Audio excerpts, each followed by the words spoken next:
Noi ripresenteremo gli emendamenti che abbiamo presentato alla Camera, nonché anche queste 7 soluzioni e tutti gli emendamenti quindi che consentiranno di contrastare il disegno deleterio del governo per la scuola, quindi ci batteremo per lo stralcio della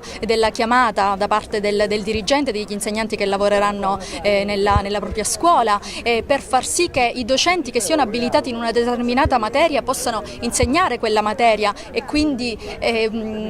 assicurare una offerta formativa agli studenti che sia veramente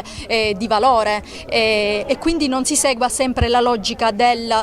taglio o del contenimento della spesa nell'ambito appunto della scuola, utilizzando i docenti a seconda delle necessità oppure accorpando le stesse segreterie o diminuendo il personale ATA. La nostra battaglia è per contrastare questo disegno e per migliorare realmente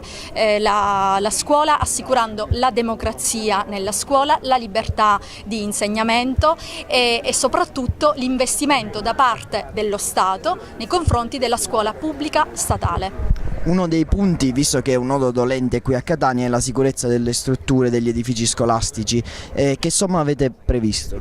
Allora, noi abbiamo presentato una proposta di legge che consiste in un investimento pluriennale nei confronti appunto della sicurezza nelle scuole, che ammonta a circa 600 milioni, naturalmente rinnovabili, per effettuare gli interventi di messa in sicurezza, ristrutturazione, messa a norma anche degli impianti, efficientamento energetico, nonché anche ammodernamento degli stessi ambienti di apprendimento, perché la sicurezza comunque deve andare anche di pari passo con il miglioramento degli ambienti di apprendimento per rendere appunto la didattica più coinvolgente e moderna.